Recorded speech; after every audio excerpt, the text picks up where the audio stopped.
এই অনুষ্ঠানটি শ্রোতাদের জীবন গল্প ভিত্তিক অনুষ্ঠান। এই অনুষ্ঠানে শ্রোতারা স্বেচ্ছায় নিজেদের জীবনের গল্প বলেন। শ্রোতারা যা এখানে বলেন তা সরেজমিনে ইনভেস্টিগেটেড নয়, সুতরাং সেদিক থেকে বিশ্বাস অবিশ্বাস একান্তই আপনার নিজের। সম্পূর্ণ বিনোদনমূলক এই অনুষ্ঠানটি আমাদের ব্যক্তিজীবনে কখনো কখনো শিক্ষণীয় ভূমিকা রাখে। এই অনুষ্ঠানে যারা আসেন স্বেচ্ছায় অংশগ্রহণ করেন। এই অনুষ্ঠানে কনফেস করবার পরে কিংবা জীবন গল্প বলবার পরে তার ব্যক্তি ও সামাজিক জীবনে কোনো বিরূপ প্রভাব পড়লে সেটার জন্য রেডিও কর্তৃপক্ষ দায়ী নয়। জীবন গল্প, জীবন গল্প, জীবন নাটকের চেয়েও নাটকীয়। আসসালামু আলাইকুম প্রিয় দর্শক এবং শ্রোতা, ভালো আছেন আশা করি। দোয়া এবং শুভকামনা জানিয়ে শুরু করছি জীবন গল্পের আরও একটি এপিসোড। আমি আরজি কিবরিয়া আপনার সঙ্গে রয়েছি। আমি কথা না বাড়িয়ে গেস্ট কে আছেন আমার সঙ্গে, শুরুতেই তার সঙ্গে আপনাদের পরিচয় করিয়ে দিচ্ছি। ফোনটা মিউট করেছেন? ফোনটা মিউট করা আছে? Edit part. প্রথমে আপনার নামটা একটু বলেন। জি, শিলা রহমান। শিলা রহমান। বয়স কত আপনার? 40+। 40-এর বয়স। আপনি শুরু করেন ছোটবেলা থেকে, যেখান থেকে বলার আছে। আমার বাবা ক্লাস 5-এ যখন আমি পড়ি তখন উনি মারা গেছেন। জি। তারপর আমার মা চাকরি করতো। আমাদের 5-6 ভাই বোন ছিলাম। তারপর মানে আমার বড় 2 বোনকে বিয়ে দিছে, তারপরে 2 ভাই, তারপর মানে আমি পঞ্চম, তারপরে আমার ছোট বোন। জন্ম জেলা কোথায় আপনার? জি, জন্ম জেলা লালমনিরহাট। লালমনিরহাট, আচ্ছা।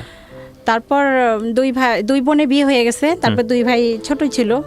আমি ক্লাস 5-এ ছিলাম তখন। মায়ের হাতে পুরো সংসার, 4 জন আমরা। যাই হোক, আমার আম্মু চাকরি করছে, আমাকে লেখাপড়া শিখাইছে, সবাইকে শিখাইছে। আব্বা নাই দেখে আমাকে কলেজে মানে ভর্তি করার পরই বিয়ে দিয়ে দিছে। বিয়ের পর ওখানে লালমিহাটে থাকা হয় নাই, হাজবেন্ড নিয়ে নারায়ণগঞ্জে চলে আসলাম। এখানে তো বেবি হলো, ছেলেটা হলো রিফাত, যাকে নিয়ে বলতে চাচ্ছি। ও হওয়ার পর 8 বছর পর আর একটা ছেলে হইলো। আর রিফাতের বয়স এখন 25 বছর। আর একটা ছেলের বয়স এখন 17 বছর। রিফাত যখন ক্লাস 10-এ পড়ে, রিফাত ছোটবেলায় খুব ভালো ছিল। ওকে। খুবই ভালো, শান্তশিষ্ট, ভদ্র, ব্রেন ভালো ছিল। ক্লাস 10-এ ওঠার পর ও আর স্কুলে যায় না। টেস্ট দিছে, টেস্ট পরীক্ষা যখন দিবে তখন আর ও স্কুলে যায় না, হঠাৎ করেই। হ্যাঁ। ওকে। তো আমরা জানতাম না। ওর ক্লাসমেটরা এসে বললো যে আন্টি ও স্কুলে যায় না। ও কী ব্যাপার, ও তো সকালে স্কুলে বের হয়ে যায়, বিকালে 4টার সময় ঠিকই বাসায় আসে। তখন আমি খোঁজ নিলাম, গিয়ে দেখি বা জানতে পারি যে ওই কোনো আপনার কি ওই পুকুর এই টাইপের কোনো নীরব নির্জন জায়গায়, জনমানবহীন নীরব নির্জন জায়গায় চুপ করে বসে থাকে। এটা আপনি খোঁজ নিয়ে জানলেন নাকি আপনি গিয়ে বের করলেন? হ্যাঁ, জানার পর আমি নিজে গিয়ে দেখছি, চুপচাপ বসে ছিল, ব্যাগটা স্কুল ব্যাগটা পাশে ছিল। কোথায় ছিল এটা? কোথায় ফার্স্ট টাইম কি দেখলেন আপনি সেটা বলেন। পুকুরের পাশে, গাছের নিচে। আবার কোনো মসজিদের ছাদের উপরে কোনায় চুপচাপ, যেখানে কেউ যায় না, নীরব একদম, মানে মানুষের মধ্যে থাকবে না। তারপরে বাসায় আনার পর কোনো বাড়ির ছাদে, 5তলা বা 6তলা এরকম ছাদে, তারপরে নিয়ে আসলাম যে কি ব্যাপার, না আমার স্কুল ভালো লাগে না, আমি স্কুলে যাব না। ওর কথাবার্তা, ও কোনো মানুষ আসলে ঘরের মধ্যে ও কারোর সাথে কথা বলবে না, মুখটাকে আড়াল করে রাখবে। তো আর একটা আমার বই ছিল, মৃত্যুর পরে কিয়ামতের আগে, এই বইটা খুব পড়তো। আর কেউ আসলে ওই বইটা দিয়ে মুখটা ঢেকে রাখতো। নামাজ কালাম পড়া শুরু করলো হঠাৎ করেই। তারপর এখন আশেপাশে সবাই বললো জিন ধরছে, পড়িতে আসক্ত, এরকম কিছু। তারপর ওই এলাকার যত দূর যেখানে বলছে, কবিরাজ, আলেম, মসজিদের হুজুর, ইমাম সাহেব, যেখানে বলছে সব জায়গায়। ঠিক আছে, হ্যাঁ। তারপরে আর ও তখন থেকে ওর সন্দেহটা শুরু হয়েছে। ওই আমরা যেমন একটা হুজুর নিয়ে আসি, দেখাই যে না এটা, ওই বলে যে এই হুজুরটা ভালো না, ওই হুজুরটার কাছে চলো। ওইটা জিদ, ওই দিকে ওর মানে ওই যে সন্দেহটা ওখান থেকে শুরু। ওটাই ওর মনে করতেছে ওইটাই ঠিক হবে। তারপর আবার সেখানে যাই। আবার এরকম টিভিতে যদি দেখে বা রেডিওতে কোথাও শুনে যে টিভিতে এরকমের অ্যাড থাকতো যে চট্টগ্রামের হুজুর বা ওই যে 7তলা এরকম হুজুর থাকে, কিস্তিতে ইয়া করে, ওগুলো দেখে ওইটার জন্য অস্থির, মানে বাসায় ওইটা নিয়ে আমাদের সাথে হইচই করতো। ওইটা একরকমের জিদ হয়ে গেছে ওর, আবদার বা বায়নাগুলো মিটানো। ওইটা একরকমের, ওটা না করলেই বাসার মধ্যে অশান্তি সৃষ্টি করতো, বকাবকি করতো, গালাগালি করতো। তারপর ওইরকমই করার পর দেখি যে না, আমার কাছে মনে হলো যে এটা তো ওর শরীর সব কিছু ঠিক আছে, অথচ এরকম বলতেছে। আমি আবার হুমায়ুন আহমেদের বই পড়তাম, সাইকোলজি। তখন আমার কাছে কেন যেন মনে হলো এটা কোনো মনের রোগ হইতে পারে, এরকম কিছু। তারপর ওই যে চট্টগ্রামের কোনো হুজুর টিভিতে যদি অ্যাড দেখে যে অমুক হুজুরের কাছে বা ওইরকম কোনো ইয়ার কাছে গেলে ভালো হবে, ওইটার জন্যই বায়না করতো, প্রচুর বায়না করতো। তারপরে ওকে আমরা নিয়ে আসলাম যে না, ঢাকা পপুলার নিউরোলজি ডাক্তার দেখাইলাম। আচ্ছা। ওখানে দেখানোর পর উনি যে মেডিসিনগুলো দিল, তারপর ওগুলি 2-3 দিন খাওয়ার পর ওর মানে একটা সাইড এফেক্ট থাকে, যেটা আগে বুঝতাম না, এখন বুঝি।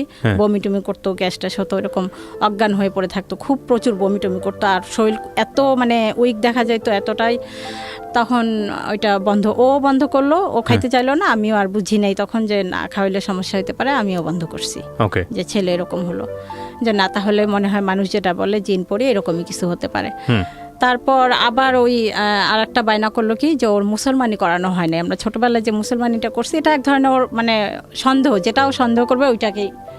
হ্যাঁ, আপনাদের ছোটবেলায় যেটা হয়েছে সেটা ওর মনে করতেছে ঠিক নাই, ও মনে করতেছে যে ও যেটা মনে করবে ওটাকেই সঠিক মনে করে, যে সেটা ওর পরের বিষয়। আপু কি বললো ঠিক নাই? হ্যাঁ, হয়নি, আবার নতুন করে করতে হবে। আচ্ছা। তো বুঝাইলো, বুঝে না, ঠিক আছে কোথায় করবা? তখন একটা ফার্মেসির লোককে দেখাই দিল, সেই লোকের কাছে ওর বাবা নিয়ে গেল। ওই লোক ওই দিন বিকালে ছিল না। তখন আর আব্বু বললো এই লোকটা নাই, তাহলে আরেকটা ফার্মেসির দোকান পাশে আছে, ওনাকে দেখাই। তো ওনাকে দেখাইছো, উনি বলছে ঠিক আছে কালকে নিয়ে আসেন, 1000 টাকা লাগবে। ঠিক আছে, এটা আরও 7-8 বছর আগের ঘটনা। তারপর ও পরের দিন রাত্রে ও আসছে, ও সকালে ওর আব্বু ডিউটিতে যাবে 8টার সময়, ও বকতেছে ওর আব্বুকে, বাজে বাজে বকা দিতেছে, যেগুলো কখনো করে নাই। হ্যাঁ, যে তুই আমাকে নিয়ে গেলি না, মানে যত রকমের রাপ ভাষায় বলা যায়, যেগুলো উচ্চারণ করা আমার পক্ষে সম্ভব না। তো ওর আব্বু বলতেছে আমি তো নিয়ে গেলাম, সেই লোক ছিল না, আমি কি করব বলো।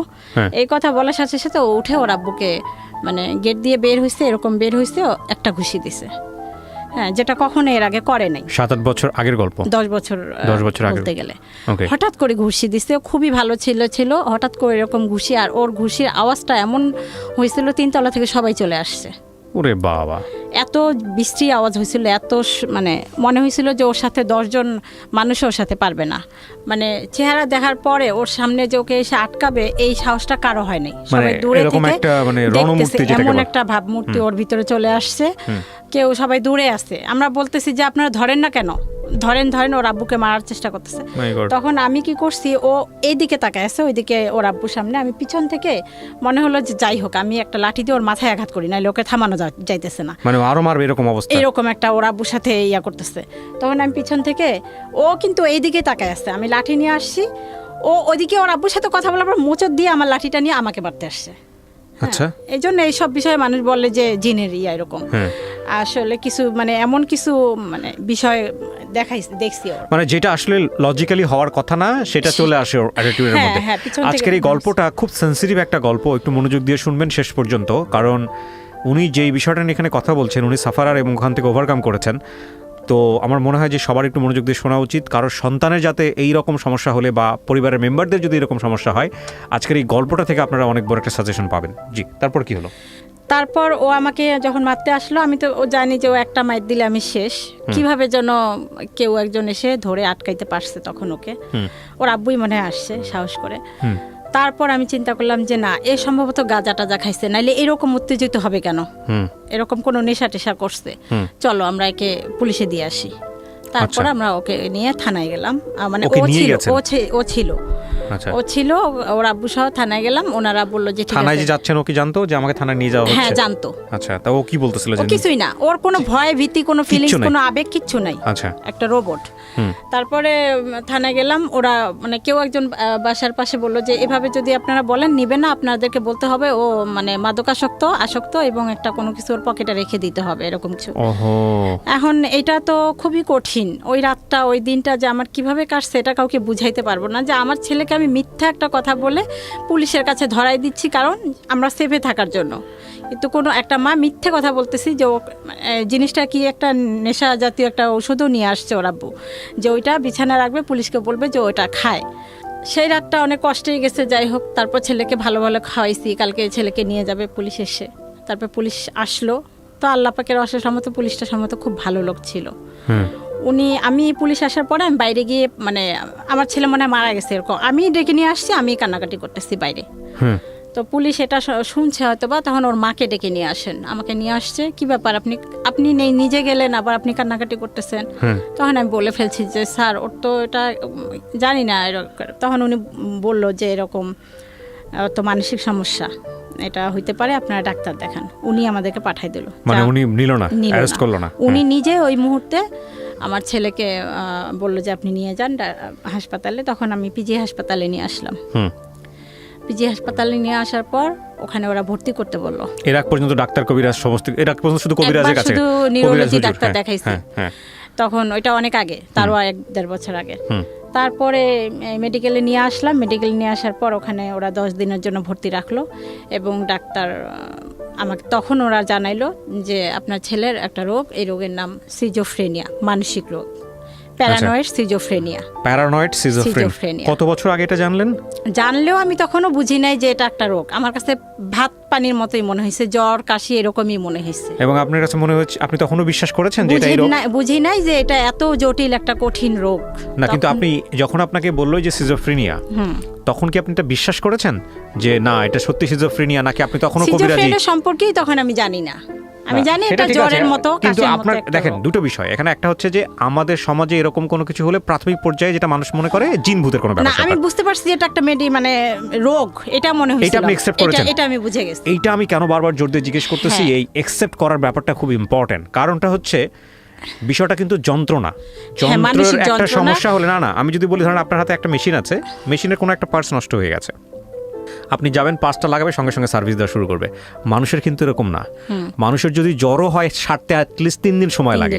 আর মানুষের মধ্যে যখন অস্থিরতা কাজ করে তখন কিন্তু মানুষ একটা পথ্য বেছে নেয় না, বিভিন্ন রকম। কেউ যদি বলে ডাক্তার, কেউ বলে যেখানে বলে সেখানে মনে হয় যে গেলে ভালো হবে। আর আমাদের সমাজে সাধারণত এই ধরনের প্রবলেম বৈজ্ঞানিকভাবে সমাধান করতে চায় না কেউ, জিনভূত মনে করেই ওইখানেই পড়ে থাকে। এই জন্যই আমি আপনাকে জিজ্ঞেস করছিলাম যে আপনি মেডিকেল সায়েন্সটা অ্যাকসেপ্ট করেছেন কিনা। এটা আমি প্রথমেই অ্যাকসেপ্ট করছি। ওকে, তারপর যেহেতু আমি ওই যে হুমায়ুন আহমেদের বইগুলো পড়তাম সাইকোলজিক্যাল, প্রথমেই আমি করছি। কিন্তু শুধুমাত্র আমি করলে হবে না, আমার পরিবার ওরা কোনোভাবেই অ্যাকসেপ্ট করেনি। এ পর্যন্ত, এখন পর্যন্ত বলতে গেলে অনেকেই করে নাই। আমার আশেপাশের লোক করে নাই। ওদের কথা অনুযায়ী তখন বলবে কেমন মা, আমরা বলতেছি অমুকের কাছে নিতে, তমুকের কাছে নিতে, এখনো নিচ্ছে না। তখন থেকে আমি আসি যে সাইকোলজি কোনো ডাক্তার যদি দেখি আমি তাহলে দেখাবো। তো যাই হোক, পুলিশকে আবার আমি এখানে একটা কথা আড়াল করতে মানে ভুলে গেছিলাম। পুলিশকে আমি পাশে বারান্দা দিয়ে চুপ করে ডেকে বলছিলাম যে স্যার ওর না এরকম না, ওর মানসিক রোগ আছে। ওর আব্বুর আড়ালে, ওর আব্বু তো ওইটাই চাচ্ছে যে ওকে দিবে, অ্যারেস্ট করে নিয়ে যাবে। হ্যাঁ দিবে। ওর আব্বু বুঝে না, এখনো বুঝে না। কিন্তু আমি যেহেতু বুঝছি, আমি ওনাকে চুপ করে জানলা দিয়ে ডেকে বলছিলাম, ওর আব্বু ঘরে ছিল। তখন উনি বলে ঠিক আছে আপনি ভিতরে আসেন। আসার পরে উনি তারপরে এই যে পাঠাইলো ওর আব্বুর কাছে বলে। তারপর খাওয়া দাওয়া ঘুম এগুলোর মধ্যে কোনো দেখছিলেন ওই সময়টাতে? ঘুম ছিল না, ওই সময়টাতে ঘুমাইতো না, কোনো ঘুম ছিল না। সারা রাত বাইরে যাইতো, ছাদের উপরে চুপ করে বসে থাকতো। আপনার পুকুরে মানে একটা বিল্ডিং এর পিছনে যে নোংরা জায়গাগুলো থাকে, আবর্জনা, মানুষ লোকে ইউরিন করে ত্যাগ করে, ওই রকম জঘন্য জায়গার মধ্যে এভাবে হেলান দিয়ে এভাবে পড়ে থাকতো। রোদ আসতো, বৃষ্টি হয়তো, কোনো অনুভূতি ছিল না ওর ভিতরে যে এখন রোদ হচ্ছে, বা সারাদিন না খাইতো না, এরকম করতো। এরকম একটা অবস্থা। ওকে জিজ্ঞেস করেছিলেন যে তুমি কোনো ধরনের কোনো মেয়ের প্রেমে পড়েছো কিনা? সে মেয়ে তোমার কাছে এরকম কিছুই না। জিজ্ঞেস করেছিলেন আপনারা? হ্যাঁ, বহুবার। আচ্ছা, এরকম কোনো কিছু না। আর এগুলা দেখলে, ওইগুলা হলে তো আমরা বুঝতামই, তখন তো ফোন টোন ছিল না। তারপরে ডাক্তার কাছে নিয়ে আসার পর ডাক্তার আমাকে বললো, তখনও বুঝছি যে একটা মানসিক রোগ, এটা সেরে যাবে, কিন্তু এটা যে সিজোফ্রেনিয়া জটিল এটাও বুঝি নেই। তখনও বুঝছি যে ঠিক আছে এটা মানসিক রোগ। তো আনার পর ভালো হইলো, অনেকদিন ভালো থাকলো। তখন বললো যে আমি আর স্কুলে পড়বো না, আমি চাকরি করব। উনি বলতেছিল এটা? ও বলতেছে যে আমি চাকরি করব। আচ্ছা, ঠিক আছে চাকরি করো। চাকরিতে জয়েন করার 3-4 মাস পর ওখানেও আবার। কোথায় জয়েন করলো? ওই আমাদের নারায়ণগঞ্জেই একটা গার্মেন্টসে চাকরি করলো।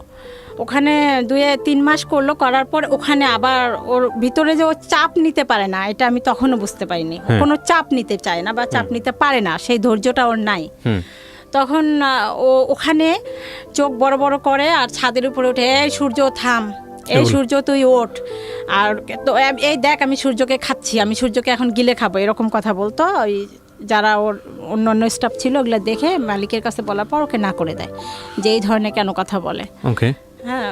আর ওই পিএম বা যারা উপরে আছে, আপনাকে তো আমি চিনি, আপনি হযরত মুহাম্মদ সাল্লাল্লাহু আলাইহি ওয়াসাল্লাম আমলের সেই লোক, আপনি তো আবু বকর, হ্যাঁ আসসালামু আলাইকুম বলে পায়ের মধ্যে লুটায় সালাম করতো, এরকম করতো। আর বাসায় যখন নিয়ে আসলাম রাত্রেবেলা পাগল যেটাকে বলে, মানে পাগলই রাস্তার মধ্যে যেরকম উস্কো খুস্কো ওই রকম একটা চাদর হেসড়াইতে হেসড়াইতে যাইতো। আর কি ব্যাপার বাবা, তোমার চাদরটা তুমি সারা রাস্তায় ঝাড়ু দিতে দিতে নিয়ে আসতেছো, এরকম ময়লা হইতেছে। এগুলি পবিত্র মাটি, এগুলি পবিত্র ধুলা, এই জন্য আমি এগুলোর সঙ্গে নিয়ে আসতেছি। এরকম তুমি কে, তোমাকে তো আমি চিনতেছি না, তুই কে রে? ওর ভাইকে বলতেছে, ওর বাবাকে বলতেছে তুই কে, আমাকে বলতেছে তো তোমাকে আমি চিনতে পারতেছি, তুমি আমাকে জন্ম দিছিলা, এই জন্য তুমি সেই হিসাবে তুমি আমার মা। তুমি আমাকে এই পৃথিবী জন্ম না, তুমি আমাকে এই পৃথিবীতে আনছো, এই জন্য তুমি আমার মা। তা তোমাকে আমি ছাড়বো না, চিন্তা করো না, তোমাকে আমি জান্নাতে নিব। ও নিজেকে খুব মানে বিরাট বুজুর্গ বা পীর এরকম কিছু একটা ভাবতো। দেখেন এরকম কথাবার্তা বললে তো মানুষ এমনিতেই মনে করবে যে ওর সাথে জিন আছে।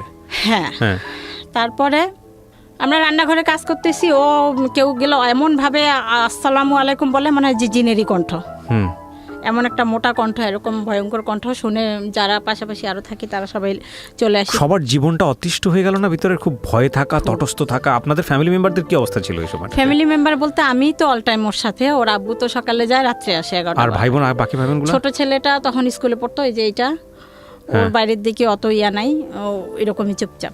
আপনাদের বংশগত আর কারো ছিল না, আমাদের Genetically? বংশগত ছিল না। প্রিয় শ্রোতা, আমরা যেখানটায় ছিলাম তারপরে এরকম করলো, তারপরে চাকরি চলে গেল নারায়ণগঞ্জে। চাকরি চলে গেল। তারপর আরেকটা কোথায় যেন ও নিজেই ঢুকলো। আচ্ছা। ঢুকার পর বলল, তুমি আমাকে বিষ খায় মারতে চাও, ভাতের সাথে বিষ দিছো বা শরবতের সাথে পানির সাথে, এরকম করছিলেন নাকি এরকম? তোমাদের ওইটা তখন করি নাই।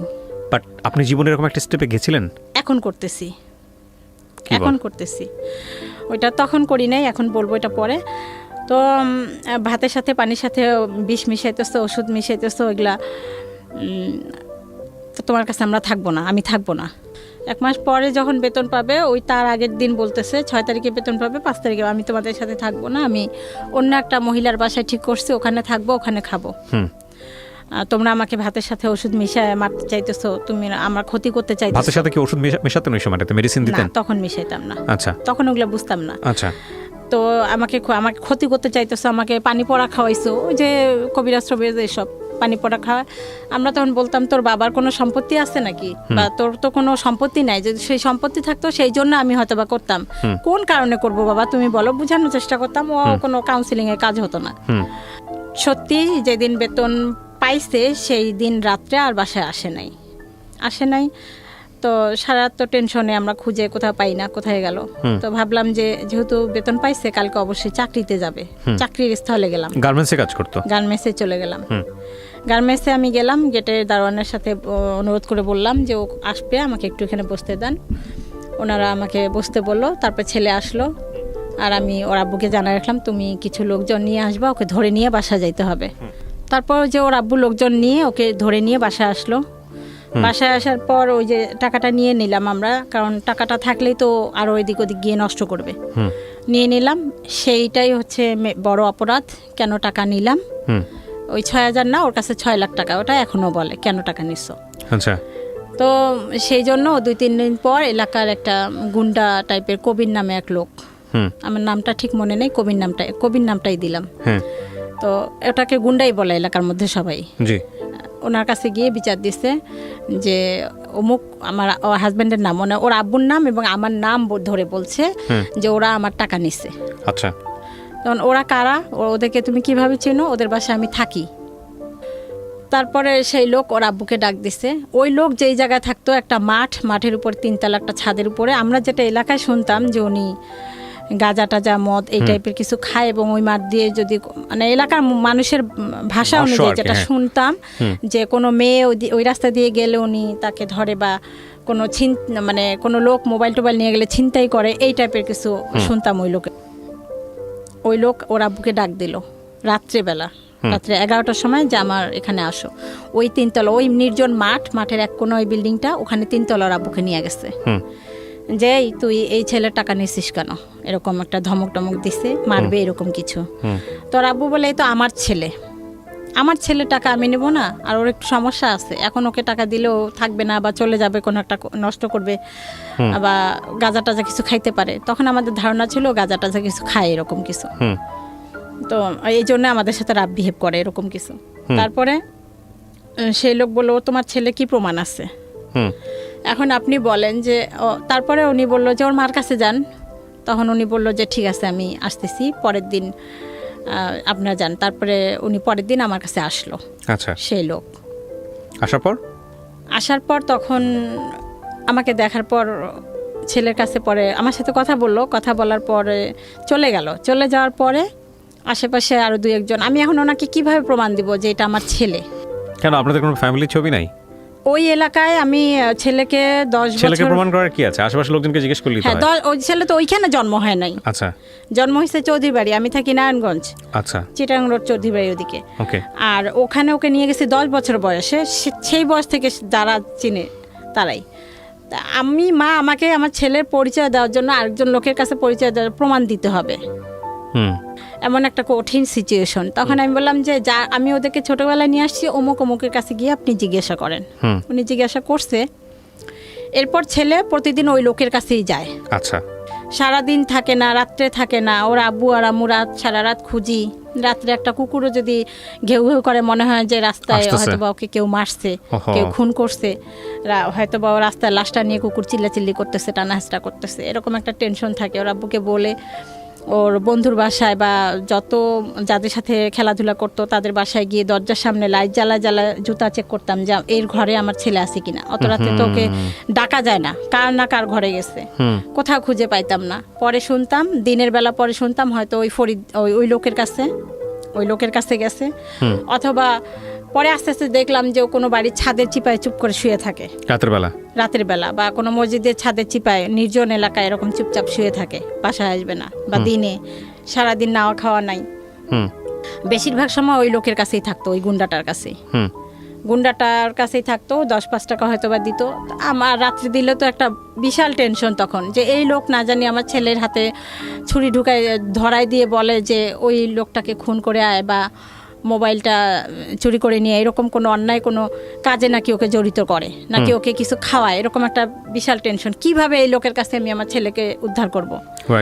তারপর ছেলেকে উদ্ধার করার জন্য ওই লোকের কাছে ফোন দেই। তখন ওই লোক আমাকে এরকম একটা কথা বলে, মানে কথার ইয়াতে বোঝা যায় যে ওনাকে আমার মানে ওনার ইচ্ছা পূরণ করতে হবে, এরকম কিছু একটা। এই ছেলের জন্য ছেলে ওখানে পাশে ছিল সম্ভবত, কথাগুলা শুনছে। তখন আমি ওনাকে স্ট্রেট জবাব দিলাম যে দেখেন, আপনি যদি এখন আমার ছেলের গলায় ছুরিও দিয়ে আমাকে বলেন ছেলে মারা যাক, ছেলের মৃত্যু একদিন হবে, আল্লাহ নিবে, আমি আপনার ওই কথায় কোনোদিনও মানে রাজি হব না। আপনি যা খুশি তাই করেন, আমি আপনাকে আর ফোনও দেব না। আর একটা কথা শোনেন, আমি আপনার কথাগুলো কিন্তু রেকর্ড করে রাখলাম আমার সিমে। আমি যেহেতু আপনাকে বারবার ফোন দেই, যদি আমার ছেলের কোনো ক্ষতি হয়, এই রেকর্ড করা কথাগুলো কিন্তু চলে যাবে থানায়। এই কথাটা ওনাকে বলে দিলাম। তারপর আমি তখন স্কুলে চাকরি করতাম, কিন্ডারগার্টেনে। তো আমি স্কুলে যাওয়ার পর 8টা থেকে 10টা, তা আমি স্কুলে চলে যাওয়ার পর আমার ছেলে শুনতাম মাঝে মাঝে বাসায় আসতো, এসে ওই সময় খেয়ে যাইতো। তো ছোটো ছেলেকে বললাম, ও যদি আজকে আসে তুই আস্তে করে বাইরে দিয়ে দরজায় তালা দিয়ে আমাকে ডাকতে যাবি।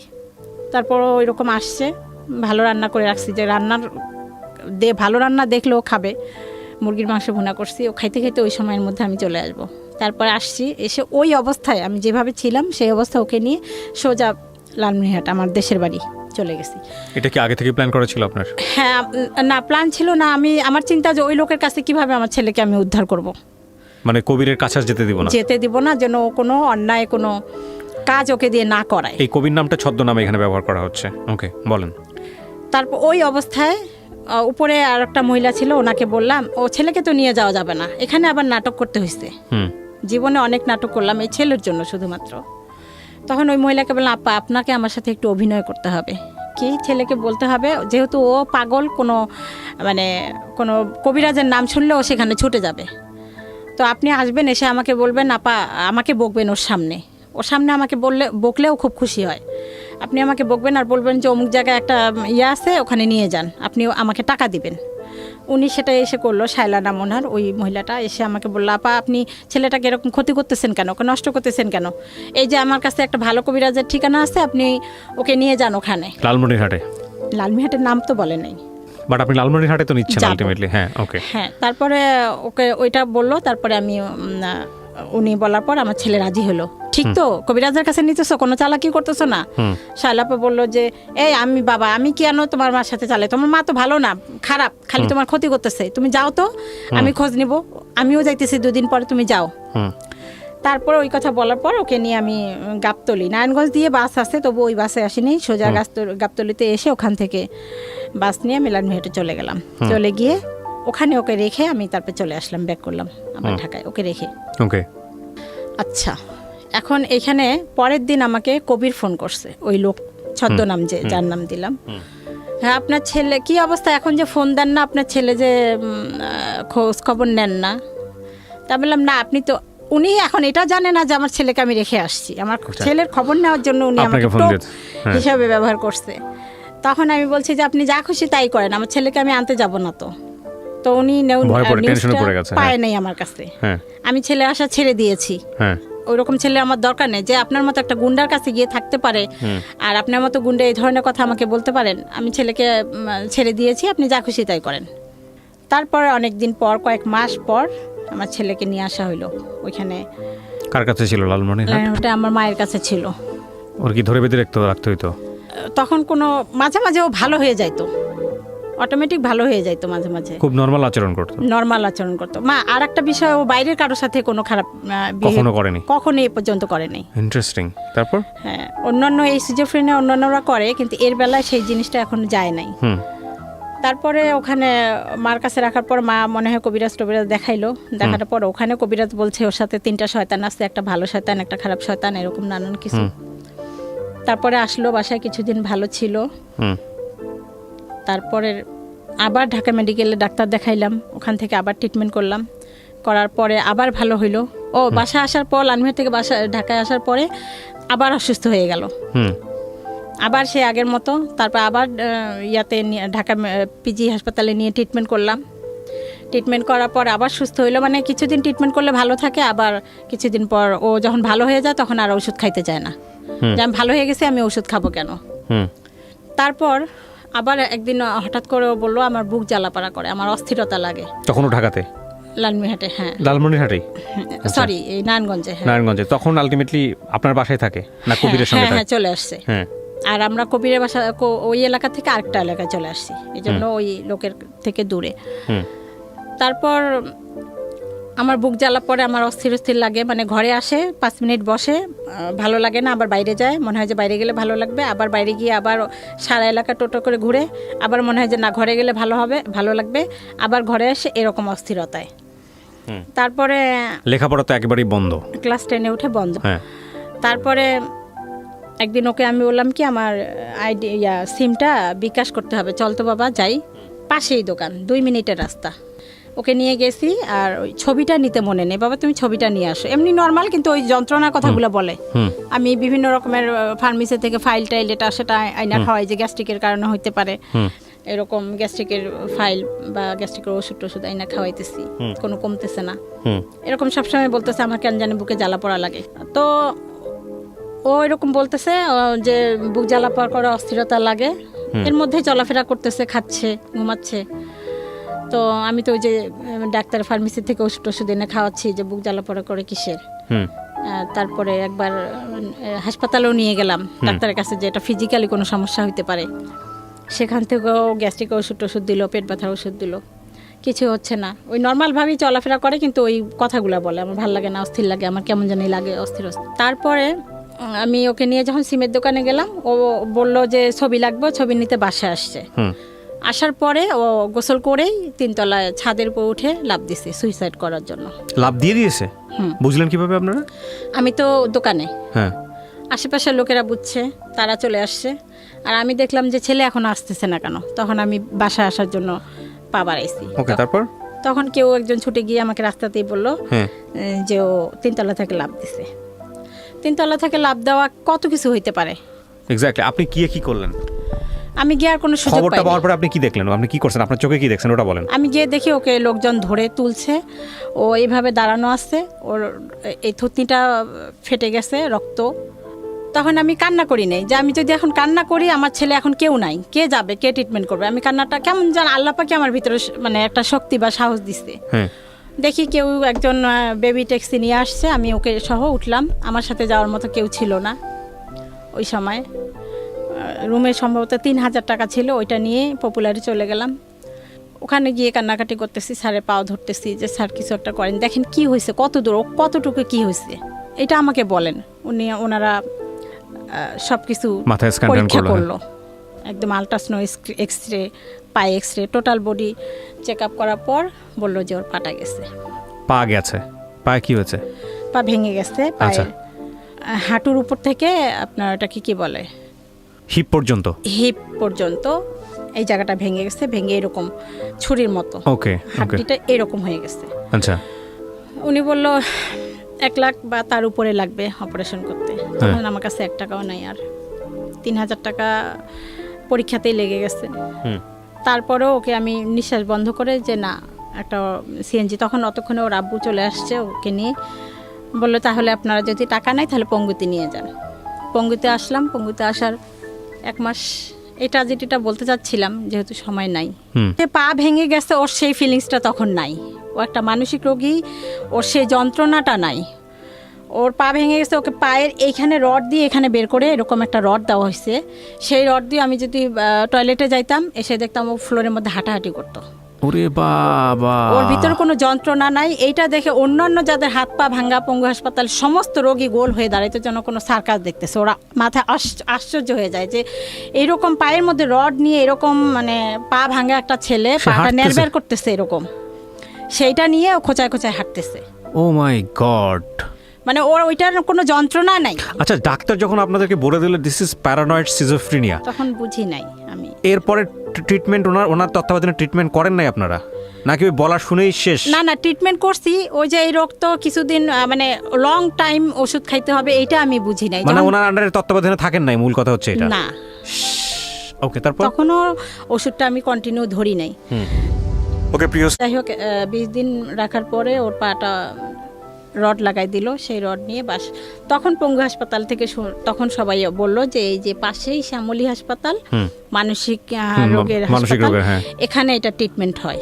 আরও অন্যান্য যারা হাত পা ভাঙছে একটা ট্র্যাজেডিতে ওইখানে ট্রিটমেন্ট করছে, বলে কি এটা মানসিক রোগ, আপনি এটা করেন। তখন ওখানে দেখাইলাম। ওই কত সালের গল্প এটা? আনুমানিক পরে 16 সালের ঘটনা, 2016 সালে কাগজটা আছে। তখন ওই যে পরে হাঁটতে তো পারে না, রড দেওয়া, স্ক্র্যাচ বলে, স্কেচ বা কিছু একটা। হ্যাঁ, ওকে ওভাবেই নিয়ে এসে মানসিক হাসপাতালে ডাক্তার দেখাইলাম। ওখান থেকে আবার সুস্থ হইল। আচ্ছা, সুস্থ হওয়ার পর ও সুস্থ প্রতিবারই তো যে ট্রিটমেন্ট করতেছি। এর আগেও তো মেডিকেলে করলাম, পিজিতে করলাম। তখন ও সুস্থ হওয়ার পর ও আর ওষুধ খাইতে চায় না, বলে আমার তো কোনো অসুখ নেই, আমি তো সুস্থ হয়ে গেছি, আমি ওষুধ খাবো কেন? কোনোভাবেই ওকে ওষুধ খাওয়ানো যায় না, কোনো কিছুতেই না। তখন মানসিক হাসপাতাল থেকেও ডাক্তার বলে দিল যে আপনাদেরকে ওষুধ কিন্তু চালা যাইতে হবে, যদি দেখেন সুস্থ হয়ে গেছে তবু ওষুধ বাদ দিবেন না। আর ও তো ওষুধ, এই রোগীরা ওষুধই খেতে চায় না, আমি কি করব, কিভাবে? ও তো ছোট বাচ্চা না যে জোর করে খাওয়া।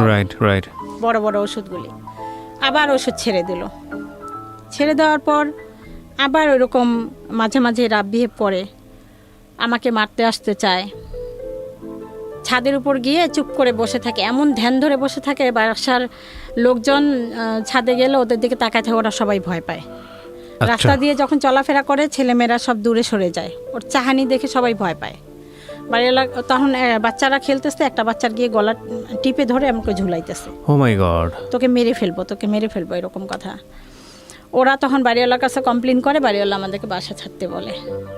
4-5 বছর এই বাসায় ছিলাম, ছাড়তে বলে যে আপনার ছেলে এরকম একবার 3 তলা থেকে লাফ দিচ্ছে, তবু আমরা মেনে নিছি। এখন এরকম ছাদে গিয়ে চুপ করে বসে থাকে, মানুষ ভয় পায় ছাদে যাইতে, আর আশেপাশে এরকম করে, কমপ্লেন সবাই করতেছে, আপনি আমার বাসা ছেড়ে দেন। হ্যাঁ, তো আমরা বাসা ছাড়ি। তার আগে ভাবলাম যে আবার ওকে হাসপাতালে নিয়ে যাই। তখন ট্রিটমেন্ট করেই তখন যে ইঞ্জেকশন দেয় ফার্মেসি থেকে, ওষুধগুলো কিনতে গিয়ে কোনোভাবে ভুল ওষুধ দেয়। তখন আমি অতটা বুঝি না যে কোন ওষুধ কীরকম, জানি না কেন হয়েছে এই ঘটনাটা, আমি আজও জানি না। ওষুধ দেওয়ার পর ওই যে আগের দিন যখন ওষুধ দিল, ইঞ্জেকশন দিল, পরের দিন আমরা বাসা ছাড়বো।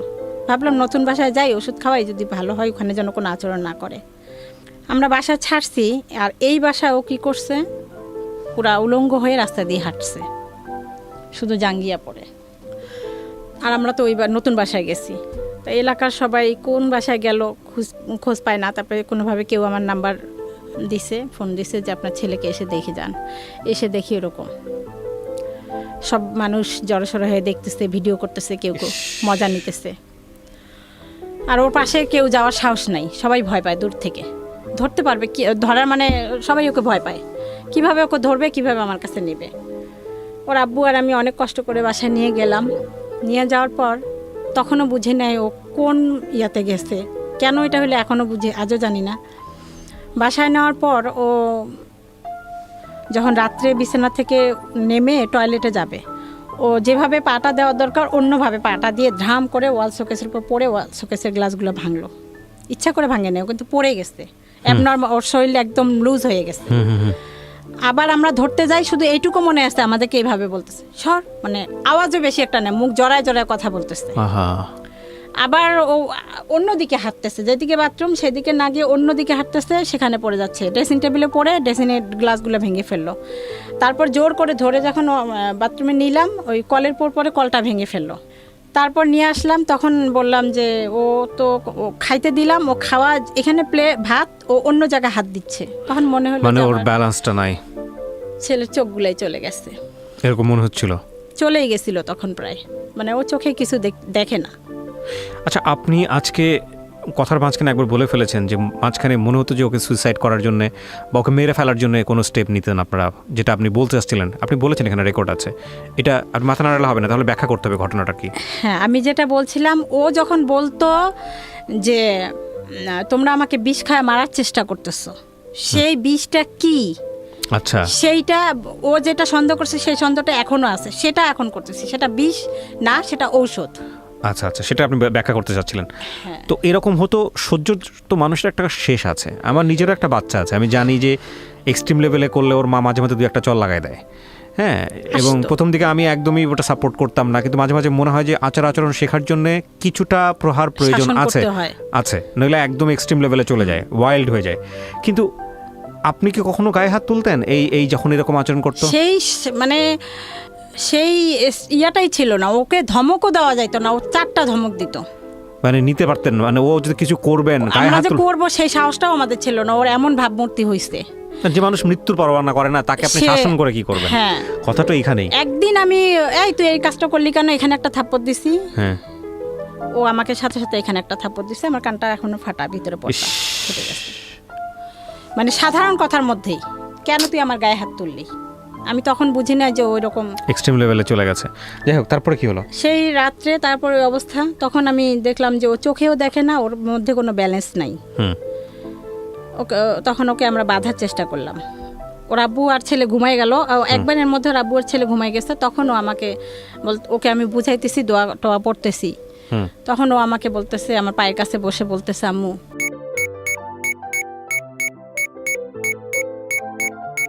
প্রিয় দর্শক এবং শ্রোতা, আপনারা এটা খুব এক্সট্রিম লেভেলের একটা ব্যাপার, যেটা আসলে ইট ক্যান বি এক্সপ্লেইন।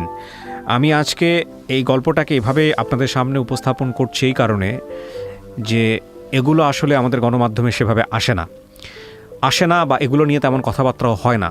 আমাদের মেইন স্ট্রিম গণমাধ্যম বলি বা যাই বলি না কেন, সেই জায়গাগুলোতে আমরা আসলে মোটা দাগে যেসব জিনিস নিয়ে ব্যস্ত থাকি, সেই সব জায়গার চেয়েও যে আরও অনেক গুরুত্বপূর্ণ বিষয় অনেকভাবে আসতে পারে, সেই জায়গাটিকে আমি বরাবরের মতো আমার রেডিও ক্যারিয়ারে খুব সিরিয়াসলি দেখানোর চেষ্টা করেছি। সেরকম একটা গল্প এটা, যে কারণে আমি কোনো বিষয়ে আপনাদেরকে মানে বুঝতে বাকি থাকে এরকম কোনোভাবেই উপস্থাপন করছি না।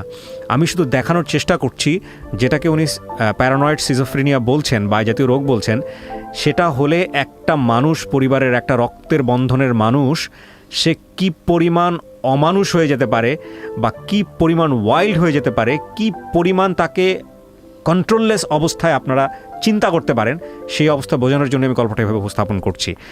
এতে করে কেন ভেবে উপস্থাপন করছি সেটার একটা ব্যাখ্যা আমি এখনই দিয়ে রাখছি, যাতে করে আপনার পরিবারে যদি কেউ এরকম হয় ইনিশিয়াল স্টেজে, আপনারা যাতে প্রপার ট্রিটমেন্ট নিতে পারেন, বা যদি এরকম স্টেজে চলেও যায়, কিভাবে আপনি কিওর করবেন তাকে, কিওর করার জন্য আপনাকে কি পরিমাণ ধৈর্য, শক্তি, সাহস নিয়ে লড়াই করতে হবে, যে লড়াই কোনো অর্থেই যুদ্ধক্ষেত্রে লড়াইয়ের চেয়ে কম শক্তি সম্পন্ন না, সেরকম একটা লড়াইয়ের সাহস যেন আপনি আজকের এই গল্প থেকে পেতে পারেন।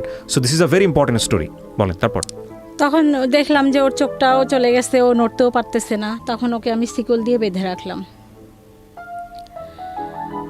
এবং তখন আমি নেটে সার্চ দিলাম যে এই 4টা ওষুধ ওকে খাওয়াচ্ছি, এগুলো আসলে কি। তখন আমি নেট ইউজ করা শুরু করছি মাত্র, তার আগে এতদিন করি নেই। ওর ওই রোগের কারণে ওই যে পা ভাঙলো, ও তখন আমি নেটে মানে সবাই রক্ত আমি পাচ্ছিলাম না, ওর পা যখন ভাঙলো কেউ রক্ত কোথাও পাচ্ছিলাম না। অন্য অন্য বেডে সবাই দেখি ফেসবুকে ছাড়তেছে রক্ত দিচ্ছে, তখন আমার হলো যে না, আমিও ফেসবুক ইউজ করবো, এরকম সমস্যায় পড়লে যেন রক্তটা করতে পারি। তারপর আমি নেটে সার্চ দিয়ে দেখলাম যে একটা ওষুধ আসতো, ওইটা যদি বেশি খাওয়ানো হয়ে যায় তাহলে চোখের জ্যোতি চলে যেতে পারে, সেরকম হতে মানে দুর্বল হয়ে যায়, কোনো শক্তি থাকে না শরীরের। তো দেখলাম সেই ওষুধটা ও দিনে 4 বার করে খাচ্ছে, ও নিজেই খাচ্ছে, ও তো আমাদের কথার মধ্যে থাকে না, ও নিজেই হড়হড় করে খাচ্ছে। সাথে সাথে ওষুধগুলো সরাই ফেললাম, সব ওষুধ খাওয়া নিয়ে বন্ধ করলাম। কিছুদিন পর স্বাভাবিক হওয়ার পর ওই ইঞ্জেকশনটা শুধু দিতাম, মাসে 21 দিন পর একটা ইঞ্জেকশন হয়, সেটা দিতাম। ওষুধ আর খাইতেও চায় না, ও কোনোভাবেই খাইতে চায় না। 20 সাল এসে সবথেকে মারাত্মক, সবথেকে ভয়ঙ্কর যে কাজগুলো হয়, যেগুলো সহ্য করার মতো না, সেই কাজগুলো 20 সালে এসে ঘটানো শুরু করলো। মার্চ মাস থেকে ও সম্পূর্ণ, এতদিন আমরা জানতাম যে হয়তো বা গাঁজা টাজা খায় এই জন্য এরকম করে, কিন্তু মার্চ মাসে সম্পূর্ণ লকডাউনে 3 মাস ঘরে ছিল, একটা সিগারেটও খায় নাই, তারপরেও ঘরের জিনিসপত্র ভাঙচুর, এতদিন ভাঙে নাই। এখানে আরও একটা ঘটনা আমি বলতে ভুলে গেছি। ওই যে ওই বাসায় যখন এই ঘটনাটা হইলো, সেদিন পরের দিন সকালে বাড়িওয়ালা এসে দেখে আমার ঘরের জিনিসপত্র ভাঙচুর। তখন উনি ভাবলো যে নিশ্চয় ছেলেটা ভালো না, এই যে অসুখ এটা বুঝে নেই, আবার শিকলে বাঁধা, আপনি আজকে এই বাসা ছেড়ে চলে যান, আপনি কেন আসছেন, বা ছেলের এই রোগ আছে আপনি কেন গোপন করছেন, আপনার ছেলে তো গাঁজা টাজা খায়, আজকে এই মুহূর্তে বাসা ছেড়ে চলে যান। এখন ওই ছেলেকে আমি সামলাবো নাকি ওর টেক কেয়ার করবো, নাকি আমি বাসা খুঁজতে যাব, না জিনিসপত্র গোছাবো, এরকম একটা কঠিন পরিস্থিতি। ওটাকে অনুরোধ করলাম যে আমাকে একটু সময় দেন, উনি মানলো না, আজকেই চলে যান। পাশে কে যেন পরিচিত একজন ছিল, সে বলল যে না, এরকম ছেলেটার এরকম সমস্যা। ও তারপর 2-3 দিন পর যেটা হয়েছে, ও রুমে থাকতে চায় না, শিকল খুলে দেওয়া হলো, যখন একটু স্বাভাবিক হইলো, কিন্তু একটু ভালো হয়, কিছুক্ষণ পর আবার অ্যাবনর্মাল হয়ে যায়। ওই পাশে অন্য কারো বাসায় গিয়ে খাবারের যে ডুলি থাকে, রুমে ঢুকে খাবার ডুলি থেকে ভাত বের করে নিয়ে খায়। ওর ধারণা ওইটা আমাদেরই ঘর, কিন্তু ওই যারা ওই বাড়ির লোক তারা মনে করছে যে ও কোনো মানে কি বলে ওগুলাকে, ছিনতাইকারী বা কোনো কিছু হইতে পারে, মানে চুরি টুরি করে যেগুলি, এরকম কিছু চোর টোর হইতে পারে। ওকে ধরে মারধর শুরু করছে। তারপরে পাশে একটা পরিচিত লোক, ও আরই ওকে মারতেছে কেন, ওর তো সমস্যা আছে, উনি বুঝছে, যার যে পরিচিত লোকের চোখে, তখন ওই লোকে ওকে ছুটায় আমাদের বাসায় নিয়ে দিয়ে আসছে। ওকে আমরা আটকায় রাখতে কোনোভাবেই পারি না।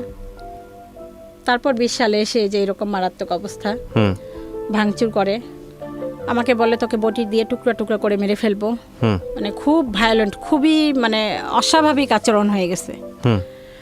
আমার ওর আব্বুকে মারতে চায় ছুরি দিয়ে, কোনোভাবে ওষুধ খাবে না, অনেক কষ্টে মানে হাসপাতালও আসবে না, ওষুধও খাবে না। অনেক কষ্টে যখন হাসপাতালে নিয়ে আসলাম যে স্যার ওকে ভর্তি করেন, ও বাসায় মারামারি করে, আমার ছেলেকে মারছে, রক্তাক্ত অবস্থা, তাও আরো মারতেছে, গলা টিপে ধরছে, রক্ত পড়তেছে, মাথা ফেটে গেছে, ছোট ছেলেকে মারছে। ওর আব্বুকেও মারধর করে, আমাকেও মারতে আসতে চায়। টিভিটা নিয়ে একদম ছুঁড়ে আমার দিকে ফেলতে গেল, আমার মাথার উপরে টিভিটা নিচে পড়ে গেল। মোবাইল ইচ্ছা মতো বেশ কয়েকটা মোবাইল ভেঙে ফেলছে। এত উদ্ধত, এত মানে এখন আর কোনোভাবে কন্ট্রোল করা যায় না। 20 সালে এসে কোনোভাবেই আর ওকে কন্ট্রোল করতে পারতেছি না। তারপর হাসপাতালে নিয়ে আসলাম, মানসিক হাসপাতালে, অনেক কষ্টে। তখন ও ভর্তি হবে না, ভর্তির কাগজ স্যার লিখে দিছে, ভর্তি হয়ে আরেকটা রুমে যাব, ও চলে আসছে ওখান থেকে, আমাকে রেখেও একাই চলে আসছে বাসায়। এরকম করে একটা মাসে 4 বার এই মানসিক হাসপাতালে আসা হয়েছে। আচ্ছা। আর কোনো বাসেও আসবে না, রিজার্ভ সিএনজি বা এরকম কিছু। এই মুহূর্তে এসে ওর আব্বুরও চাকরি চলে গেছে। আমি আমার প্রাইভেট টিউশনি কিছু করতাম, সেগুলো বলতে গেলে স্কুল বন্ধ থেকে বাদ। আমরা একেবারেই বলতে গেলে পথে নেমে গেছি। তারপরেও নিজেরা যেভাবেই চলি, যেভাবেই খাই, ছেলের ট্রিটমেন্টের জন্য অনেক কষ্ট করে এদিক ওদিক টাকা ঋণ করে ওকে মানসিক হাসপাতালে ভর্তির চেষ্টা, যখন 4 বার আসা যাওয়া করলাম, কোনোভাবেই হলো না। আর ওর আরও একটা জিদ যে আমাকে ফার্মেসি থেকে এই ফাইলটা এনে দাও, 300 টাকা 400 টাকা 500 টাকা, এই ফাইলটা এনে দাও, এটা খাবো, এটা 2 দিন খাই, আবার এটা এনে দাও। প্রচুর টাকা, প্রচুর ঋণ হয়ে গেল। কোনোভাবেই আর পারতেছি না। তখন ফেসবুকে আমি একটু ছাড়লাম যে আমি আর কি করব, আর পারতেছি না, এখন হয়তোবা আমার নিজেকে শেষ করার মতো একটা পরিস্থিতিতে আমি চলে আসছি, এরকম একটা কিছু লিখছিলাম। তখন আমার ফেসবুকে কিছু মেয়ে ফ্রেন্ড এরা ওখানে পোস্টেই কমেন্ট করছে যে আপু আপনাকে অনেক দিন থেকে দেখি, আপনি প্লিজ লজ্জা পাবেন না, আমাদেরকে একটু নক দিয়েন। তখন নক দিলাম। ফারজান আহমেদ তনু আপু, উনি অস্ট্রেলিয়া থাকে, উনি 40,000 টাকা পাঠাইলো। সেই টাকা নিয়ে তারপরে ওকে কিছু ঋণ দিলাম, দেওয়ার পরে আরও একটা বোন পাঠাইলো 20,000 টাকা। এরকম 3-4 জন পরে 7-8 জন টাকা পাঠাইছে। সেই টাকা দিয়ে হাসপাতালে আবার আসলাম, এসে ভর্তি করলাম, পেইন বেডে ভর্তি করলাম। ওখানে 20 দিন রাখার পর ওরা রিলিজ করে দিতে যাচ্ছে। ওখানে হাসপাতালেও ঘটনা ঘটছে, অন্য অন্য যারা মানসিক রোগী তারা আমাকে মারছে, নার্স মনে করে মারছে। না আপনাকে? হ্যাঁ। তো যেহেতু সময়টা কম, তাই শর্ট করে বলতেছি, ওরটাই বলতেছি। তখন 20 দিন পর ওরা রিলিজ করে দিচ্ছে। আমি বললাম যে আপা, ও তো ডাক্তারকে বললাম যে ও তো ভালো হয়নি, আপনারা দেখতেছেন ভালো, কিন্তু বেডের মধ্যে আমার সাথে রাব বিহেভই করতেছে, ও কন্ট্রোলে আসে নাই, তো ও তো ওষুধ খাচ্ছে না, আপনার শুধু 3টা ওরা ইঞ্জেকশন দিয়ে যায়, কিন্তু এসে ওষুধ খাওয়ায় না। ওষুধ খাওয়ার জন্য ওখানে ওই ঝড়ঝাপটা, ওষুধ খাবেই না। ওর বাসাতেও তখন এই যে লাস্ট এই যে এই আসে, তুমি পানির মধ্যে আমি ওষুধ মিশাইছি, ভাতের মধ্যে ওষুধ মিশাইছি, পাতিল ভরা ভাত সব বাইরে ফেলে দিত, পাতিল ভরা মাংসের তরকারি সব বাইরে ফেলে দিত। মানে তখন ওষুধ মিশিয়ে মিশিয়ে খাওয়াতেন? না, তখন খাওয়াই নেই। আচ্ছা। তখনও খাওয়াইনি, তখন ওইটাও বুঝিনি, ফেলে দিত ওর সন্দেহ। আর এতগুলা ভাত আমরা সবাই খাবো, সেটা কিভাবে আমি ওষুধ মিশাবো? রাইট। দেখা যায় আমি রান্না করছি, দুপুরে একটু পরে খাবো, ও তার আগে খাইতে গেছে, খাওয়ার পরে বলতেছে তুই ভাতের সাথে ওষুধ মিশাইছিস কেন, বলে সব ভাত ফালাই দিচ্ছে। এত অত্যাচার করার পর ওর গায়ে হাত তুলতেন না আপনারা? এটা আমি কোনো ইয়া নাই, ও মানে স্কোপ নাই ওকে একটা তুই ধমক দিয়ে কথা বলার স্কোপ নাই, এখনও নাই। এখন যে কন্ট্রোলে আসছে আলহামদুলিল্লাহ, এখনও নাই। যদি কখনো আবার আপনার কাছে আসতে পারি, ওকে নিয়ে দেখবেন একটা কোনো রকমের রাগ হয়ে কোনো কথা ওর সামনে বলা যাবে না, এখনও না। এখন আমাদেরকে মানে মানে খুব নম হয়ে থাকতে হয় ওর সামনে, খুব নীরব, খুব সাইলেন্ট এখনো থাকতে। কিন্তু ডাক্তার তো আপনাদের কোনো না কোনো সাজেস্ট করেছিল, কোনো না কোনো কিছু বলেছিল, কিছু কি বলেছিল? ওষুধটা নিয়মিত খাওয়ায় যাবেন, লং টাইম আজীবন ট্রিটমেন্ট করতে হইতে পারে। ওষুধ খাওয়ার পরেও মাঝে মাঝে এরকম উত্তেজিত হইতে পারে, হবে। আর ওর সাথে ওর চাহিদাগুলো মানে ওর মতে মতে থাকার চেষ্টা করবেন। ওর মতে মতে থাকা মানেই টাকার খেলা। ও কোনো ড্রাগ নেয় পরবর্তীতে কি আইডেন্টিফাই করলেন? না না, ড্রাগ নেয় না। আচ্ছা। মানসিক হাসপাতালে যখন রাখলাম 20 দিন পর, তারপরে ওনারা রিলিজ করে দিল। 2-1 দিন আমি, দোষ হচ্ছে যে 2-1 দিন আমি বাসায় চলে আসছিলাম, ওরা গার্জিয়ান রাখতে বলে। ও বাইরে কারো মানে অন্য বেডের কারো কোনো ক্ষতি করে না, তারপরও গার্জিয়ান চলে গেল কেন? আমাকে বাসা সামলাইতে হবে, আমার টিউশনি ছিল, ওই জন্য রিলিজ করে দিল। নিয়ে আসার 7টা দিনও ভালো থাকলো না। তখন অন্য আমি এখন কি করব, আমাকে ভিখারি হইতেই হবে, কোনো উপায় নেই। আমি আবার ফেসবুকে কিছু ফ্রেন্ডদেরকে নক দিলাম, ওরা সাথে সাথেই বললো যে আপনি যে বলছেন এটাই বিশাল। ওনারা কেউ 10,000, কেউ 15,000 এরকম টাকা পাঠাইলো। ওই টাকা দিয়ে আমি রিহ্যাবিলিটেশন সেন্টারে রাখলাম। অনেকে বললো যে ও গাঁজা খায়, বা ওই সেন্টারে মানসিক রোগেরও ট্রিটমেন্ট হয়, প্লাস মাদকাসক্ত, দুইটাই হয়। ওখানে তখন রাখলাম। ওখানে 3 মাসের কোর্স একটা, সবাই বলে যে ওখানে গেলে ভালো হবে। ওখান থেকে ফিরে আসার 4-5 দিন ভালো ছিল। ওখানে ওদের সামনে সম্পূর্ণ ভালো, আপনি কথা বলবেন, আপনার বাইরে মানুষের সবার সাথে খুব ভালো, শুধু বাসায় আমাদের সাথে মানে বাবা মা আর শত্রু, ওর মা শত্রু, বাসায় আমাদের সাথে ভালো না। ওখানে ওরা বলে তো ওষুধ খাচ্ছে, এখন নিজের থেকে নিজে খায়, আর সমস্যা নেই, নিয়ে যান। নিয়ে আসলাম। আর এতগুলো টাকা দিয়ে খরচকে বারবার তো আমাদের রাখা সম্ভব না। নিয়ে আসার পরে 4-5 দিন ভালো ছিল, তারপরে আবার সেই রাব বিহেভ। এখন আমি চিন্তা করলাম যে আর রিহাবে ওই একই ওষুধই 3 বেলা খাওয়ায়, মানসিক হাসপাতালে ওষুধই 3 বেলা খায়, একটা জায়গা আটকায় রাখে। আমি আমার ঘরকেই রিহ্যাবিলিটেশন সেন্টার বানাবো। আমি আপনাকে কিছু কোশ্চেন করি, হ্যাঁ? আপনি আমার কোশ্চেনের অ্যান্সারগুলো দেন, তাহলে আপনার গল্পের একটা জায়গায় আমরা আসতে পারবো। কত সালে প্রথমে এই রোগটা ধরা পড়ে ওর? আমার এটা 12 সালে মেবি, 2012 সালের দিকে। আজকে হচ্ছে 21 সাল, 9 বছরের গল্প আপনার। 9 বছরের গল্প 1 ঘন্টায় তুলে নিয়ে আসা সম্ভব না, প্রথম কথা হচ্ছে এটা। এবং 9 বছরের গল্পের আপনি যদি একটা দিনের অনুভূতি বর্ণনা করেন, এটা আপনার ঘন্টার পর ঘন্টা লাগবে, এটাও আমি জানি। এখন আমি যেটা বুঝতে পারছি যে ও সাময়িক সুস্থ অবস্থার মধ্যে আছে। ওর বয়স কত হয়েছে এখন আনুমানিক? 25 বছর। 25 বছর। ওর কি বিয়ে শাদী দেওয়ার চেষ্টা করেছেন? এখন করতেছি। এখন করতেছেন। সমস্ত কিছু জানিয়ে যখন আপনারা যান স্টেপ নেন তখন কি হয়? বিয়ের জন্য আপনারা কিভাবে স্টেপ নেন? লাইক পাত্রীপক্ষকে সমস্ত কিছু জানান, ওরা ব্যাপারে জানিয়ে তারপরে স্টেপ নেন? হ্যাঁ হ্যাঁ ও রাজি? হ্যাঁ, এটাই বলছি যে ও এখন মোটামুটি স্বাভাবিক পর্যায়ে আছে। তো আমি এমন একটা মেয়ে চাই যে মেয়েটা খেতে পারে না, এরকম যেই ঘটক তাকে বলছি যে এমন একটা অসহায় মেয়ে আমাকে এনে দেন যে এসে যদি অনেক মেয়ে আছে যারা খেতেই পারে না পরিবারে, মা বাবা বা অন্য জায়গায় বিয়েটি হয়ে গেছে, মানুষের বাসায় কাজ করে খাইতেছে, এরকম অনাথ নিয়ে আসেন, বা লেখাপড়া জানে না, আমি তাকে বাংলাটা শিখাবো, আরবিটা শিখাবো, তৈরি করে নেব আমার মতো। অন্ততপক্ষে যেন এটা ওর জন্য সোয়াব হয়, ওর জন্য ভালো হয়, আমার সোয়াব হবে। আমি তো আছি, আমার তো একটা মেয়ে নেই, মেয়েও লাগে।